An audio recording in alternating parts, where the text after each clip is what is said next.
Around the age of 25, I left Tiger Schulman's headquarters and I actually broke out with a serious fever.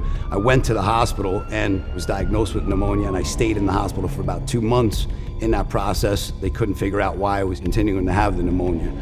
When I got out, I would suffer from chronic fatigue and just generally run down. I went to a bunch of doctors and they kept saying chronic fatigue over and over. It was around the age of 32 where I went to actually donate blood, where the nurse taking the blood said, "There's something up with your heart. There's really something wrong. You need to get this checked out." As a result of that, I wound up going into the hospitals and getting my heart checked, and they found out the function of my heart was down to 10%. When I got diagnosed, the recommendation was immediate heart transplant, and the final doctor recommendation was, "You're done with martial arts, you need to take life easy or this can kill you." I was upset because you see people abusing their body their entire life, and I was like, I've done everything right to this point, it's not fair. I got over that really quick though, and just realized like life is a fight as I learned on the mat, and I rejected what that doctor said immediately with that mindset. And I said, I don't care what anyone says, I'm plowing through this thing, and I'm gonna live the life the way I wanna live it.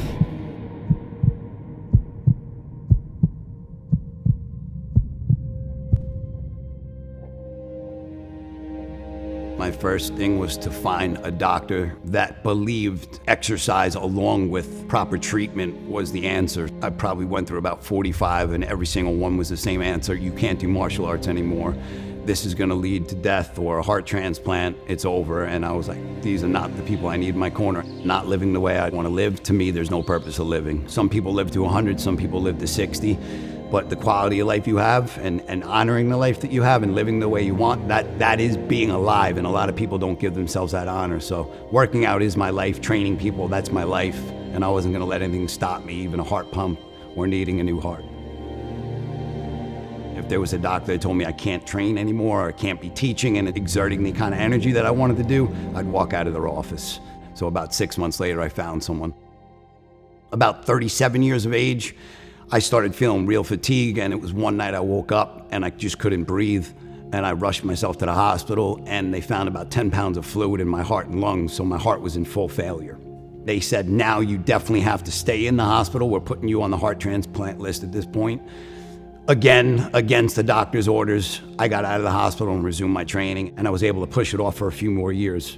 But around the age of 40, I woke up one night and was short of breath, and I knew it was going on again. I knew I had fluid in my lungs. I pushed it off for about 3 months, where I went from not being able to sleep flat to sleeping a little more elevated, and I got to a point where I couldn't even fall asleep sitting straight up. So after about a month of not being able to sleep, I decided to head to the hospital, and it was time to get the heart transplant.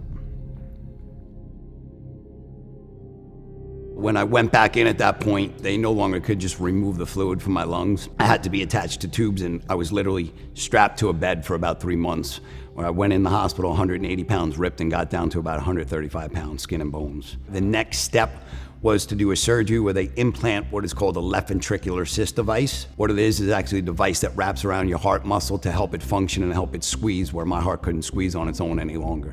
So 2 days after my left ventricular assist device was installed, Tiger Schulman actually visited me in the hospital and spent about 2 hours across from me in a chair. And the crazy thing about that was, at that time, the rule was, because of the severity of that surgery, I'm supposed to keep my feet elevated for 48 hours because you can swell up and the pain you feel in your entire body is insane. But my teacher came in the room, so when he came in the room, I put my feet down, and for about 2 hours we had conversations, at which time my legs kept swelling up more and more, but that poker face that I learned in martial arts, I kept on. But the significance of that story is, it's amazing that he came and he spent that time with me, but the value of having a mentor that makes you realize you have more strength than you can ever know for yourself, yet we focus on our weaknesses. And if we only have someone like that, if I can take this, I can take anything. And if I have him in my corner, along with my brother and my family, I can overcome everything.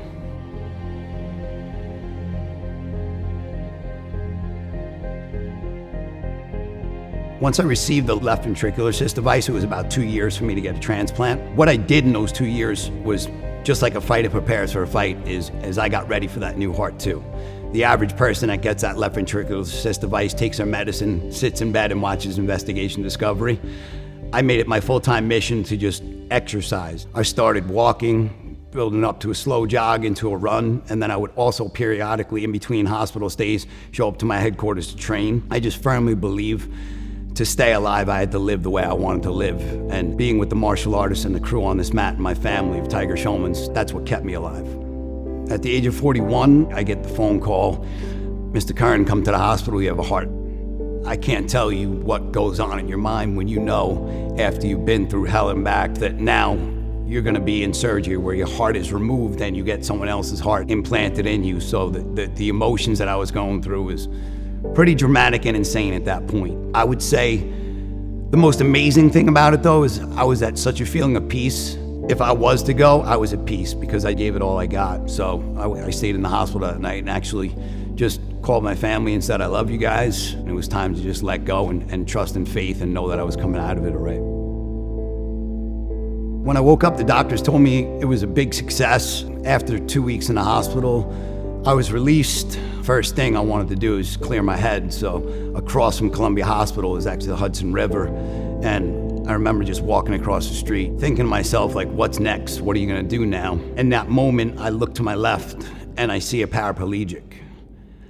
And I just thought to myself, you have no idea how lucky you are. You can move your arms, you can move your legs, you still have life in you. That guy, that's a hero. He's out here instead of in his house feeling bad for himself. So I made a promise I was gonna push myself and train harder than I ever did before. The fight's on. Had I not trained here, I believe I would have made it through this, but I believe my mentality would have been different. I probably would have turned life down. I would have taken things a lot easier rather than have the mentality of no excuse. The tougher things are, the tougher you have to be, and the tougher you are when you do it, the bigger the reward is as a result of it. And I learned this in my training that you climb for a bit, you hit plateaus. To me, this just was one of the toughest plateaus I ever hit. And when you climb through a plateau and you push through it, you explode to the next level. So everything that became second nature to me through the training and the teaching at Tiger Showmans, I implemented in this area of my life too, and just refused to quit. There's so much more to Tiger Showmans than punches and kicks. Tiger Showmans is about the human potential you have inside yourself, and a lot of people live their entire lives never knowing the potential that they have. When you train, you learn about yourself, and you learn about things in life, like life is gonna hurt sometimes. So what, I had a heart transplant. I trained despite. Your mind is stronger. So you might have pain, but you own that pain. Martial arts is the foundation. It gets you more confident. And when you're confident, you go for things in life. Because you're gonna have all the knowledge in the world, but if you don't have the belief in yourself, you don't go for things in life. Life is a fight, and when you go for it and you get knocked down and get back up, you learn and you win the fight. Life's about going for it. It builds your mind, it builds your body, it builds your spirit. That's what you tap into, and you're limitless with that, and you can train for life, and you'll never stop growing. To me, martial arts, it's not a place you go to the gym. Martial arts is a way of life.